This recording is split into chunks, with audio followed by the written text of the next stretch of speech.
Well, hey, good morning. Happy New Year. Happy 2025. This is our first little chat on a Wednesday morning this new year. Of course, I brought my cup of coffee with these lovely, cool days we've got here. I definitely enjoy my hot cup with that keep it warm on the desk. Hope you're having a good day. Still drinking some Christmas blend because who wants the holidays to be over? I hope you did have a wonderful Christmas and New Year's season. I know we did. We had some things leading up that were a little rough, but actually the Christmas and New Year's, and we got a chance to get away last week for our anniversary. Very nice, but it's good to be back and kind of focused on all of the activities, all the events of a new year, and to be back checking in with you on our Wednesday morning coffee with PC chats. We're going to jump back into Matthew. I know it's been a while because we talked about kind of holidays and the birth of Jesus and some of that sort of thing over the last month, but we're in chapter 19. We're making our way through. We're getting very close to where Jesus enters Jerusalem for the last week of his life, and he started his trip from the Galilee region, north in Israel, up around the Sea of Galilee or Lake Gennesaret, it's called the same thing, making his way down toward Judea and Jerusalem, where we find ourselves today. And we find what happens when Jesus travels because of his popularity, maybe because of the teaching that he does that people find so remarkable, they really want to hear it. Certainly because of some of the miracles he's performed, whether it's healing folks, raising from the dead, or something that seems a little more mundane but was pretty popular, feeding 5,000 people. We've seen some of those things in this account of his life. People would flock to Jesus. It was not unusual when he was trying to make his way that a lot of people would come around him. Now it also would be a crowded way for him to make it from Galilee to Jerusalem, because he's going to be in Jerusalem around the Passover, which is a time of year when a lot of people make their way to Jerusalem. So you can imagine on the roads and through the little towns, a lot of attention is being drawn to Jesus. It would be very normal for people to try to get near him, to press in, to touch him as happens, or to see him, or to speak to him, or to get his attention. This was kind of probably something normal. And the disciples, I think,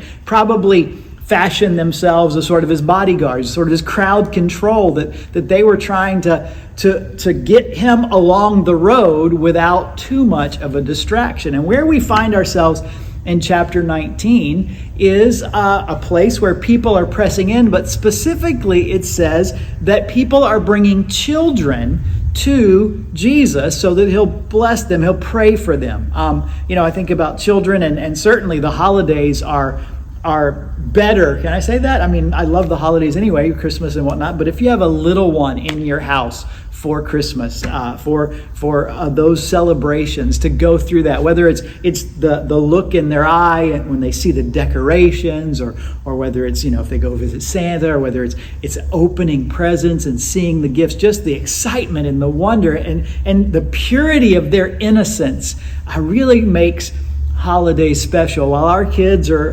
adult now, we have had a few little ones. Certainly Natalina, we got to see her on Christmas and open a few presents and have fun with her. There's just something about that. And if you've spent holidays, whether with your own kids or grandkids years ago, or even in the last few weeks, there's something about children that's unique. This innocence of them, and you could picture that in that day and time, Jesus, with his popularity, with all the things that people knew and had heard and observed about him, they just wanted to get close to him, particularly with their children. Please bless my child. Pray for my child. Well, the disciples are having none of it. They think, for whatever reason, Jesus doesn't want anything to do with these children. And so they rebuke those people, the parents or whoever that's trying to bring the children. Say, doesn't say how, but just stop it already, make room. He doesn't have time for this. I don't know what it was, but they are kind of harsh with these children. It's in that moment that we see Matthew 19, verse 14, Jesus speaks up. And he says something really remarkable. One part we're probably familiar with. The first part, let the little children come to me and do not hinder them. That's something we maybe know, that Jesus would. We sing songs about it. Jesus loves the little children, all the children of the world, or those sorts of very innocent things. It's probably based on an encounter like this, where we see Jesus saying, don't hinder the kids, let them come to me. But then he adds to it, And this is the part I really want to spend a few minutes on. He says, for the kingdom of heaven belongs to such as these. The kingdom of heaven belongs to such as these, to children. That's kind of a remarkable statement. There's something that Jesus is communicating about in this scene and about children that he wants those around him and us later, because Matthew records it so we can read it a couple thousand years later, to know. And I think about it, what I can't say is authoritatively this is exactly what Jesus means. I think there are clues, particularly in the next story in this passage. We'll talk about that probably next Wednesday. We won't really get into it here, but I have some thoughts because there's something about children that for Jesus is significant. We've already seen earlier an encounter where he takes the child and says something similar, that he uses children, their innocence and whatnot. And it's remarkable because when you think about, for the kingdom of heaven belongs to such as these, and you think about children, they don't have anything to offer. They don't come with resources. They're not important. They have no standing, particularly in that world. There was nothing about them that was meritorious that Jesus would say there's something remarkable or significant or admirable about these children in who they are and what they've done that makes it. Maybe it's more kind of that same thing we talked about with children at Christmas. That wonder, that innocence, that willingness to understanding that they just come and with nothing to offer are just wide-eyed, and they're so ready to believe and to trust.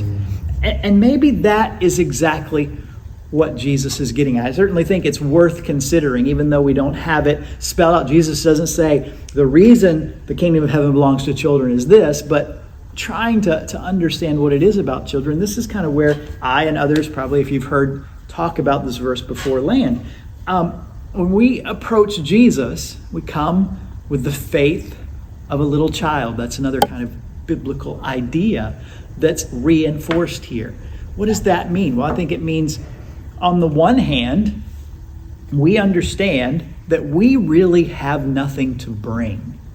One of the things about children approaching Jesus is they're not coming touting their own worth or value. They just come innocently. When we come to Jesus understanding we don't have anything to bring or to offer him, that's a good place to start. Now, we may have I shouldn't say may have, I'm sure all of us have done some admirable things, have some things in our background and in our experience that would be positive. But the issue that we also have is we have lots of things in our background and experience that would be negative. The Bible talks about that as sin, the ways that we have broken God's law, acted against his character.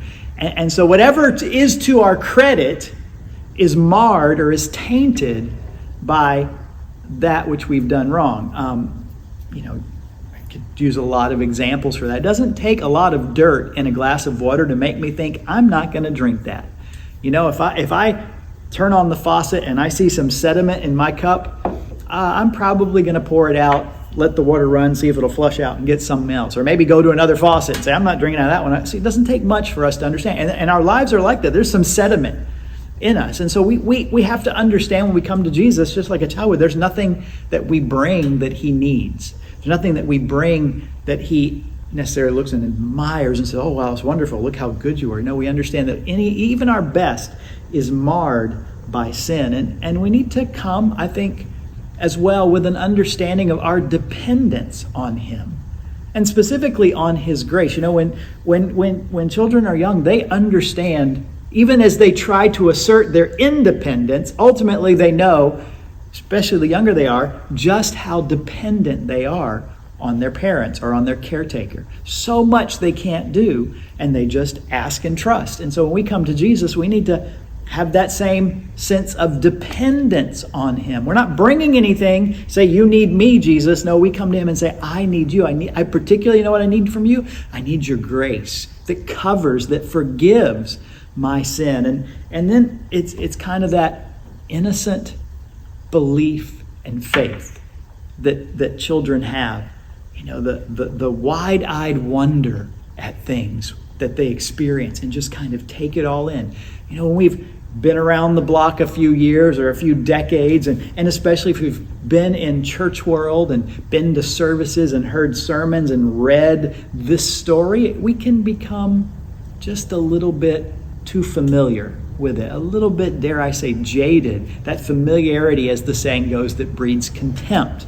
But for a child, that wide-eyed wonder, that simple faith of taking it all in, Jesus desires that we respond to him in that same way, that childlike faith and trust and belief.